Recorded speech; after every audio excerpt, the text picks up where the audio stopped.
You haven't forgotten what the Chicago Bears did in the postseason. It was a run that put them in the Super Bowl for the first time in more than 20 years. But did you know that another Chicago football team also made it to the postseason last year? Christian Farr tells us more about that team and the big difference between them and the Bears. Hester's going to take it all the way for a touchdown.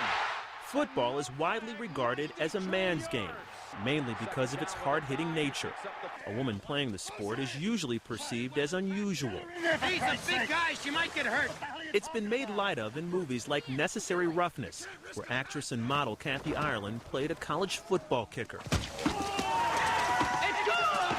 And don't forget when Rudy Huxtable became a Pee-wee football sensation on a classic episode of the 80s sitcom The Cosby Show. But in the real world, women are taking to the gridiron, on the line and in the backfield. Say hello to the Independent Women's Football League and the Chicago Force. What about people who say women don't play football, they're too delicate, they don't play football at all? What are you guys doing out in the field? Well, you know, women didn't used to vote either. Just, you know, one more thing, that, I mean, once you have the opportunity and the access, women can do everything. Linda Bechet is not just a co-owner and the team's general manager, she's also a 4-year veteran of the squad, playing safety and wide receiver. At 44 years old, she's still got the speed and the hands to do the job.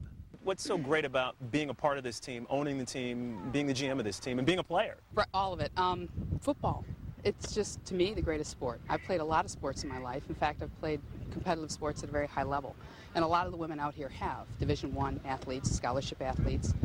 But we never had the opportunity to play football. You two can combo on those two over there, and you can have her all by yourself.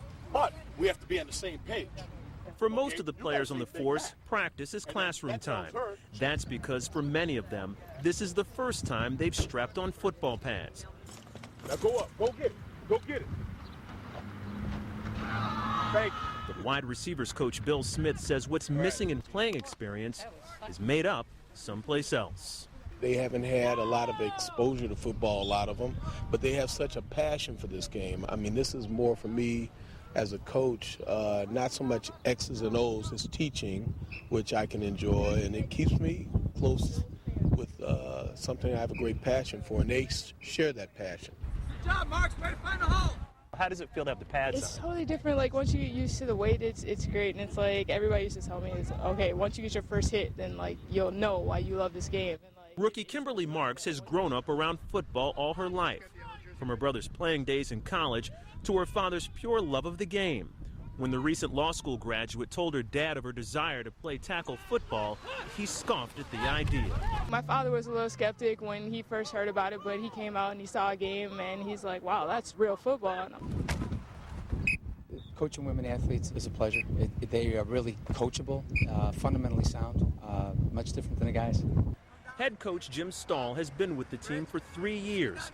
Like most of the other coaches, Stahl coaches high school football in the fall. So far this season, the Force is 4-2 and is in second place in their division.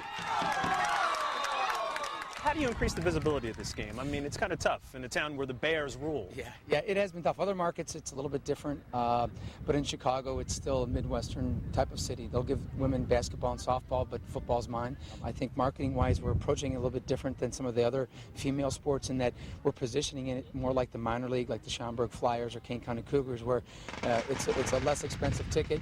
We have a lot of entertainment. We have halftime shows and field goal kicking contests, so it's a family event. The league that the Force plays in follows the same rules as the NFL. One difference, the ball is a little bit smaller. And as far as the contact, it's 100% real. And the players have the bruises to show for it. I mean, it comes with the territory. It's kind of funny because if people don't know you're playing football and see you in a short sleeve shirt, they're horrified. They assume something horrible's happening in your personal life. You ever go home with a bruise and somebody asks, where the heck did you get that from? Oh, yeah. I quarterback, so, throwing, I get bruises on my arms, and, yeah. So everybody at my work's like, are you beaten? Or, I'm like, no, just play tackle footballs. Yeah, go! Since the Force is a semi-pro team, everyone involved, from players to the staff, either pays to play or volunteers their time. but everybody feels the sacrifice is worth the effort. They hope it will put the Chicago Force and the league's 30-plus other teams on the same level as women's pro sports like the WNBA.